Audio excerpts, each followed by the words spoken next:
ദൈവിക സാമ്രാജ്യത്തെ വെല്ലുവിളിച്ച ലൂസിഫർ ദൈവത്തിൻ്റെ മാലാഖയായിരുന്നു. ദൈവത്തിൻ്റെ ദൈവലോകത്തെ വെല്ലുവിളിച്ചുകൊണ്ട് തമസിൻ്റെതായിട്ടുള്ള ലോകം സൃഷ്ടിക്കാനായി ദേവലോകത്ത് നിന്ന് നിഷ്കാസിതനായിട്ടുള്ള ലൂസിഫർ ഇന്നും ഓരോ മനുഷ്യരുടെ മനസ്സിലും തമസിൻ്റെതായ ഒരു സാമ്രാജ്യം തീർത്തുകൊണ്ട് ദുഷ്ടശക്തിയുടെ പ്രതിരൂപമായിട്ട് ലോകത്ത് ആരാധിക്കപ്പെടുന്ന സാത്താൻ സേവ അഥവാ ബ്ലാക്ക് മാസ് എന്നറിയപ്പെടുന്ന നിഗൂഢമായ ഒരു ആരാധനാ സമ്പ്രദായം. അതിൽ അകപ്പെട്ടു പോകുന്ന അനേകം യുവാക്കൾ മദ്യത്തിനും മയക്കുമരുന്നിനും രതിവൈകൃതങ്ങൾക്കും അടിമപ്പെട്ട് ജീവിതം നഷ്ടപ്പെടുന്ന ഒരുപാട് പേര് നമ്മളുടെ ഈ കൊച്ചു സമൂഹത്തിൻ്റെ ഉള്ളിലും നമ്മളറിയാതെ ജീവിക്കുന്നുണ്ട്. അവരുടെ ചെയ്തികളാണ് പലപ്പോഴും കൊലപാതകങ്ങളുടെയും കുറ്റകൃത്യങ്ങളുടെയും രൂപത്തിൽ നമ്മൾ വായിക്കുന്ന പല വാർത്തകളിലും നിറഞ്ഞു നിൽക്കുന്നത്. അതെ, കേരളത്തിൽ നടക്കുന്ന സാത്താൻ സേവ അഥവാ ബ്ലാക്ക് മാസ് എന്ന കർമ്മം. എല്ലാ മാന്യപ്രേക്ഷകർക്കും ജ്യോതിഷ ദീപത്തിലേക്ക് ഹാർദമായ സ്വാഗതം.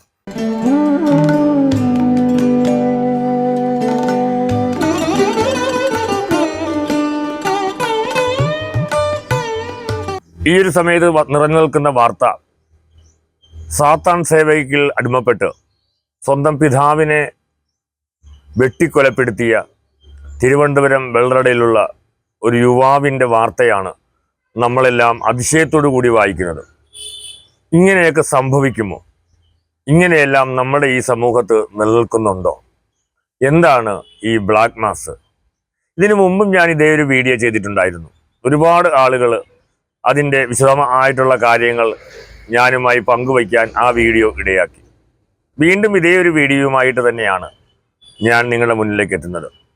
ബ്ലാക്ക് മാസ് എന്നറിയപ്പെടുന്ന കറുത്ത കുർബാന വിശുദ്ധ കുർബാനയ്ക്ക് വിരുദ്ധമായിട്ടുള്ളതും ക്രിസ്ത്യൻ മതവിശ്വാസവുമായി ബന്ധപ്പെട്ട് ക്രിസ്ത്യൻ മതവിശ്വാസത്തിന് നേരെ വിരുദ്ധമായിട്ട് എന്താണോ ഈശ്വരൻ ഇഷ്ടപ്പെടുന്നത് അഥവാ എന്താണോ കർത്താവിന് ഇഷ്ടപ്പെടുന്നത്, കർത്താവിന് വിധിക്കപ്പെട്ട നിയമങ്ങളും നിയമസംഹിതകളും വിശുദ്ധ ബൈബിളിനെയും വിശുദ്ധ കുരിശിനെയും അപമാനിച്ച്, ഓസ്തി അപമാനിച്ച്, അങ്ങനെ കർത്താവ് ചെയ്തിട്ടുള്ള നന്മ പ്രവർത്തനങ്ങളെയെല്ലാം വിരുദ്ധമായ ഒരു ലോകം, കർത്താവിൻ്റെതായിട്ടുള്ള ദേവലോകം അല്ലെങ്കിൽ യേശുവിൻ്റെതായിട്ടുള്ള ഒരു ലോകത്തിന് വിരുദ്ധമായി തമസിൻ്റെതായ ഇരുട്ടിൻ്റെതായ നിഗൂഢമായ ഒരു ലോകം സൃഷ്ടിച്ച് സാത്താന് ഈ ഭൂമിയുടെ അവകാശിയായി, ഈ സാത്താന് ഭരണത്തിന് വേണ്ടി ഈ ഭൂമിയിൽ ഒരു ലോകം സൃഷ്ടിക്കാൻ ഇറങ്ങിത്തിരിച്ചിരിക്കുന്ന സാത്താൻ്റെ സന്തതികളായിട്ടുള്ള അനേകം പേര് നമ്മുടെ ഇടയിലും ജീവിക്കുന്നുണ്ട്. ഈ സാത്താൻ സേവയുടെ ചരിത്രം ആരംഭിക്കുന്നതിന് മുമ്പ് തന്നെ ഇത്തരത്തിലുള്ള കറുത്ത ബലികൾ ലോകത്ത് ഉണ്ടായിരുന്നു എന്നാണ് ചരിത്രം പറയുന്നത്. അതായത് ശത്രു സംഹാരത്തിന് വേണ്ടി ചെയ്യുന്ന ചില കറുത്ത ബലികളെ ക്രൈസ്തവ സഭകളെല്ലാം തള്ളിപ്പറയുകയും അത്തരം ആചാരങ്ങൾ ദുരാചാരങ്ങളാണെന്നും ഇത് ക്രൈസ്തവ സഭയിൽ വെച്ച് പുറപ്പിക്കില്ലെന്നും എന്നുള്ള ക്രൈസ്തവ നിലപാടിന് വിരുദ്ധമായിട്ട് ഇന്നും പലരും ഇത്തരമുള്ള കാര്യങ്ങൾ ചെയ്യുന്നുണ്ട്. ചരിത്രം പരിശോധിക്കുമ്പോൾ ലൂയി 16 ഭാര്യ സ്വശരീരത്തിനെ തൻ്റെ വിശുദ്ധ ആൾത്താരയാക്കിക്കൊണ്ട് സാത്താൻ സേവ ചെയ്ത് രാജാവിന് പ്രിയപ്പെട്ടവളായി മാറാനായിട്ട് ചില പുരോഹിതന്മാരുടെ സഹായത്തോടു കൂടി സ്വന്തം ശരീരത്തെ തന്നെ ആൾത്താരയാക്കി മാറ്റി ഒരു കർമ്മങ്ങൾ, വിശുദ്ധമായ കർമ്മം എന്ന നിലയ്ക്ക് ഈ ബ്ലാക്ക് മാസ് കർമ്മം അഥവാ ഈ കറുത്ത കുർബാന അർപ്പിക്കുകയും അങ്ങനെ രാജാവിൻ്റെ പ്രീതി പിടിച്ചു പറ്റി എന്നൊരു വിശ്വാസം ചരിത്രരേഖകളിൽ കാണാം. അപ്പോൾ നൂറ്റാണ്ടുകൾക്ക് മുമ്പ് തന്നെ നമ്മുടെ ലോകത്ത് ആരംഭിച്ചിട്ടുള്ള ഒരു കർമ്മമാണ് ഈ ബ്ലാക്ക് മാസ് അഥവാ സാത്താൻ സേവ. വഴിതെറ്റിപ്പോയ ഒരുപാട് യുവാക്കൾ, വിഹുലമായിട്ടുള്ള ചിന്തകൾക്കും മനസ്സിനും അടിമപ്പെട്ടവർ, മാനസികമായിട്ട് പല വൈകൃതങ്ങളിലകപ്പെട്ടവർ, ഇവരെയെല്ലാം പലപ്പോഴും ചെന്ന് പതിക്കുന്നത് ഇത്തരം ബ്ലാക്ക് മാസുകളുടെ കൂട്ടങ്ങളിലാണ്. ആദ്യത്തെ സാധാരണ മെമ്പർഷിപ്പായി മാത്രം അല്ലെങ്കിൽ സാധാരണ അംഗത്വം പോലും നിഷേധിക്കപ്പെടുന്ന ഈ ബ്ലാക്ക് മാസിൽ അംഗങ്ങളായിട്ടുള്ളവർക്കും പരിചയപ്പെടുത്തുന്നവരെ മാത്രമാണ് ഇത്തരം ആരാധനകളിൽ പങ്കെടുപ്പിക്കാനായിട്ട് സാധിക്കുന്നത്. ഒരുപാട് നിരീക്ഷണ പരീക്ഷണങ്ങൾക്ക് ശേഷം മാത്രമാണ് ഈ ബ്ലാക്ക് മാസ് അഥവാ ഈ കറുത്ത കുർബാന നടത്തുന്ന സാത്താൻ സേവകരുടെ ഇടയിലേക്ക് ഒരു വ്യക്തിക്ക് പ്രവേശനം കിട്ടുന്നത്.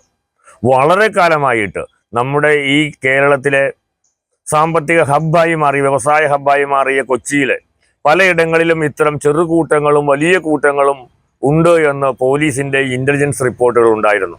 പ്രത്യേകിച്ച് കളമശ്ശേരി, കോതമംഗലം, അതുപോലെ തന്നെ അങ്ങനെയുള്ള എറണാകുളത്തിൻ്റെ പ്രാന്തപ്രദേശങ്ങളിലൊക്കെ തന്നെ ഇത്തരത്തിലുള്ള വളരെ ഒരുപാട് ആളുകളുടെ കൂട്ടച്ചേരുകൾ ഉണ്ടായിരുന്നു എന്ന് നേരത്തെയും ഇത്തരം റിപ്പോർട്ടുകൾ പുറത്തു വന്നിട്ടുണ്ട്. അതുപോലെ തന്നെയാണ് ബാംഗ്ലൂരും ഇത്തരത്തിലുള്ള ഈ സാത്താൻ സേവകരുടേതായിട്ടുള്ള എണ്ണം വളരെ അഭൂതപൂർവമായി വർദ്ധിക്കാനിടയായി എന്നുള്ളതാണ്. അന്നത്തെ കാലത്ത് കൊച്ചിയിൽ ഉണ്ടായിരുന്ന ആളുകൾ തന്നെ പ്രമുഖരായിട്ടുള്ള ഡോക്ടർമാർ, ഉയർന്ന ഉദ്യോഗസ്ഥന്മാർ, അതുപോലെ എഞ്ചിനീയർമാർ, നിയമപാലകർ, അഭിഭാഷകർ അടങ്ങുന്ന വലിയൊരു സംഘം തന്നെ, ഒരു വലിയ വ്യവസായികൾ അടങ്ങുന്ന വലിയ സംഘം തന്നെ ഈ ബ്ലാക്ക് മാസിന് അടിമപ്പെട്ട് അവർ നിയന്ത്രിക്കുന്നതായ ഒരു ലോകമുണ്ടായിരുന്നു എന്നാണ് അറിയാൻ സാധിച്ചത്. ക്രിസ്ത്യൻ വിശ്വാസത്തെ പൂർണ്ണമായി തള്ളിപ്പറഞ്ഞുകൊണ്ട് ബൈബിളിന്റെ മോളിൽ ചവിട്ടിയും തിരുവോസ്തി അശുദ്ധപ്പെടുത്തിയും അതുപോലെ കുരിശ് തലകീഴായി വെച്ചുകൊണ്ടും കറുത്ത വസ്ത്രങ്ങൾ ധരിച്ച്, വെളുത്ത വസ്ത്രം ധരിക്കുന്ന സ്ഥലത്തിന് പകരം കറുത്ത വസ്ത്രങ്ങൾ ധരിച്ചും ഒക്കെയാണ് ഇത്തരം ഈ പറയുന്ന ഹോളി മാസിന് വിരുദ്ധമായിട്ടുള്ള ബ്ലാക്ക് മാസ് എന്ന് പറയുന്ന ഈ കർമ്മം സംഘടിപ്പിക്കുന്നത്.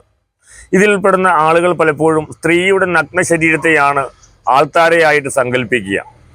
ഇതിൽ മദ്യം, മയക്കുമരുന്ന്, അതുപോലെ തന്നെ രതിവൈകൃതങ്ങൾ എല്ലാം ഉൾപ്പെടുന്ന ഒരു സ്വതന്ത്ര പാതയായിട്ട് മനുഷ്യന്റെ തമോ ഗുണങ്ങളെ പ്രോത്സാഹിപ്പിക്കാൻ തക്കുന്ന രീതിയിലുള്ള എല്ലാ തരത്തിലുള്ള കാര്യങ്ങളും ഉൾപ്പെടുന്ന ഇതെല്ലാം ചെയ്താൽ മാത്രമാണ് സാത്താൻ നമ്മളിൽ പ്രത്യക്ഷപ്പെടുകയുള്ളൂ, സാത്താൻ അനുഗ്രഹം കിട്ടുകയുള്ളൂ. വിശുദ്ധമായതിനെല്ലാം തള്ളിപ്പറഞ്ഞ് നിഷിദ്ധമായതിനെ സ്വീകരിക്കുന്ന ആളുകളായിരിക്കണം ഇത്തരം ആളുകൾ എന്ന ഒരു സങ്കല്പത്തിലാണ് ഈ സാത്താൻ സേവ അടിസ്ഥാനപരമായി നിലകൊള്ളുന്നത്. അതുകൊണ്ട് തന്നെയാണ് ഇത്തരം തിരുവനന്തപുരത്ത് നടന്ന ഒരു കൊലപാതകവുമായി ബന്ധപ്പെട്ട് യുവാവിന്റെ മുറി പരിശോധിച്ച സമയത്ത് അവിടെ നിന്ന് ലഭിച്ച പല സാധനങ്ങളും ഇത്തരം ചൈനയും മറ്റും നിലനിൽക്കുന്ന തരത്തിലുള്ള ബ്ലാക്ക് മാസുമായി ബന്ധപ്പെട്ടതും അതുപോലെ മറ്റു സ്ഥലങ്ങളിൽ ബന്ധപ്പെടുന്ന ചില ആയുധങ്ങളും ചിഹ്നങ്ങളും രൂപങ്ങളും എല്ലാം തന്നെയാണ് അവിടെ നിന്ന് അവർക്ക് ലഭിച്ചത്. അതുപോലെ തലമുടി, നമ്മൾ ഏറ്റവും നികൃഷ്ടമായിട്ടും അശുദ്ധമായി ഉപയോഗിക്കുന്ന തലമുടി പോലും അവിടെ ഇത്തരം കർമ്മങ്ങൾക്ക് ഉപയോഗിക്കപ്പെട്ടിട്ടുണ്ടോ എന്ന് ഇയാളുടെ മുറി പരിശോധിച്ച സമയത്ത് മനസ്സിലാക്കാനായിട്ട് സാധിച്ചു. കുരിശ് തലകീഴായിട്ട് വയ്ക്കുക, ചിലതരം ആയുധങ്ങൾ ഉപയോഗിക്കുക, ചിലതരം ചിഹ്നങ്ങളും മറ്റും ഉപയോഗിക്കുക, അങ്ങനെ പല രീതിയിലാണ് ഇതിൻ്റെതായിട്ടുള്ള രീതി. അത് പല രാജ്യങ്ങളിലും പല രീതികളായിരിക്കാം ചെയ്യുക. കേരളത്തെ സംബന്ധിച്ചിട്ട് കേരളത്തിൽ ലഭ്യമായിട്ടുള്ള ക്രിസ്തീയ വിശ്വാസ പ്രമാണങ്ങൾക്ക് അനുസൃതമായി അവർ ഉപയോഗിക്കുന്ന വിശുദ്ധമായ സാധനങ്ങൾ നിഷിദ്ധമായ സാധനങ്ങളായി ഉപയോഗിച്ചുകൊണ്ടാണ്. അതുപോലെ തന്നെ ഇത്തരം ഒരു ലീഡർ കറുത്ത വസ്ത്രം ധരിച്ച് എത്തുകയും മറ്റുള്ള ആളുകളും കറുത്ത വസ്ത്രം ധരിച്ച് എത്തി വളരെ ചെറിയ തോതിലുള്ള ഒരു മ്യൂസിക്കൽ ഇൻസ്ട്രുമെന്റിന്റെ സഹായത്തോടുകൂടി മനുഷ്യ മനസ്സുകളെ കൂടുതൽ വിഹുലതകളിലേക്ക് കൊണ്ടുപോകുന്ന തരത്തിലുള്ള മ്യൂസിക്കുകൾ മറ്റുമൊക്കെ ഉപയോഗിച്ചുകൊണ്ട് ചെകുത്താൻ ഉപയോഗിക്കുന്ന ഇത്തരം ബ്ലാക്ക് മാസ് കർമ്മങ്ങളുടെ അവസാനം ഇഷ്ടപ്പെട്ടവർക്ക് ഇഷ്ടപ്പെട്ടവരുമായി ഇണചേരാനുമുള്ള സൗകര്യം പോലും ഇത്തരം കാര്യങ്ങളിൽ ഉണ്ട് എന്നാണ് പലരിൽ നിന്നും അറിയാൻ കഴിഞ്ഞിട്ടുള്ളത്. പക്ഷെ ഞാൻ ഈ ഒരു വീഡിയോയിലൂടെ പറയാൻ പറ്റുന്ന കാര്യം, പലപ്പോഴും ഇത്തരത്തിലുള്ള ദുരാചാരങ്ങൾ ഹൈന്ദവരുമായി യാതൊരു ബന്ധവുമില്ല എങ്കിൽ പോലും ഈ യുവാവ് ആ അച്ഛനെ കൊലപ്പെടുത്തിയതിനു ശേഷം അവന്റെ മുറിയിൽ നിന്ന് കേട്ടത് ഓംകാര ശബ്ദമായിരുന്നു എന്ന് ആ അമ്മ മാധ്യമങ്ങളിലൂടെ പറയുന്നുണ്ട്.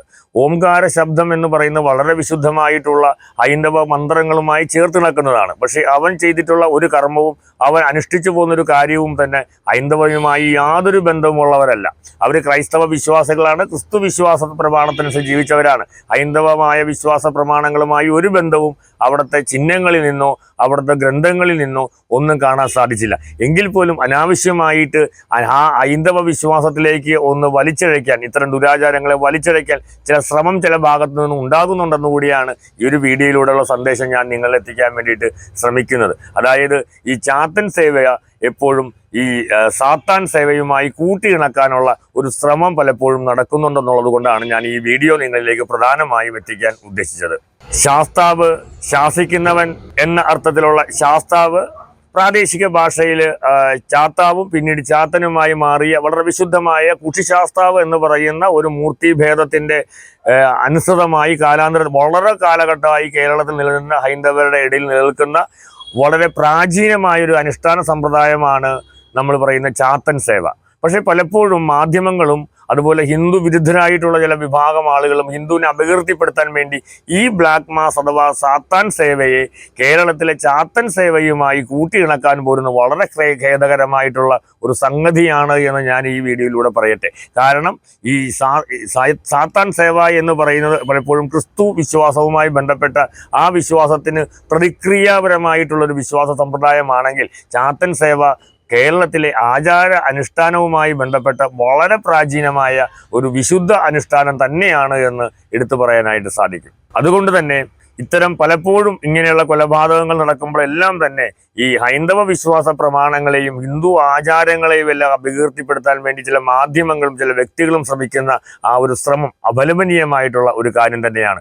കാരണം തീർത്തും ഈ സാത്താൻ സേവ ലോകത്തെല്ലായിടത്തും പോലെ വളരെ രഹസ്യമായും നിഗൂഢമായും നിലനിൽക്കുന്ന പൈശാചികമായിട്ടുള്ള ഒരു കൃത്യമാണ്. മനുഷ്യന്റെ ഉള്ളിലെ ആ തമോഭാവത്തെ ഉണർത്തിക്കൊണ്ടുവന്ന് തന്നെ ഈ സാത്താൻ എന്ന് പറയുന്ന ആ ഒരു നിഗൂഢ ശക്തിയുടെ പിന്നിൽ അടിയറവ് പറയിച്ച് ഈ ലോകം സാത്താന് കീഴിലേക്ക് കൊണ്ടുവരാനായും നിഗൂഢവുമായ പ്രവർത്തനങ്ങൾ കൊണ്ട് ഈ ലോകത്തെ നിറയ്ക്കാൻ വേണ്ടി ശ്രമിക്കുന്ന ഒരു വിഭാഗത്തിനെ ഒരിക്കലും ഹൈന്ദവ ആചാരത്തിന്റെ ജയിലുള്ള ചാത്തൻ സേവയുമായി കൂട്ടിക്കെട്ടരുത് എന്ന് പറഞ്ഞുകൊണ്ട് ഈ വീഡിയോ കാണുന്ന ആളുകൾ ഒരു തെറ്റിദ്ധാരണ ഉണ്ടാകരുത്. കാരണം സാത്താൻ സേവ എന്ന് പറയുന്നത് ചാത്തൻ സേവയുമായി ഒരു പുലബന്ധമുള്ള ഒന്നല്ല എന്നുള്ള കാര്യം കൂടി മാന്യ പ്രേക്ഷകരെ അറിയിച്ചുകൊണ്ട് നിർത്തുന്നു. നമസ്തേ.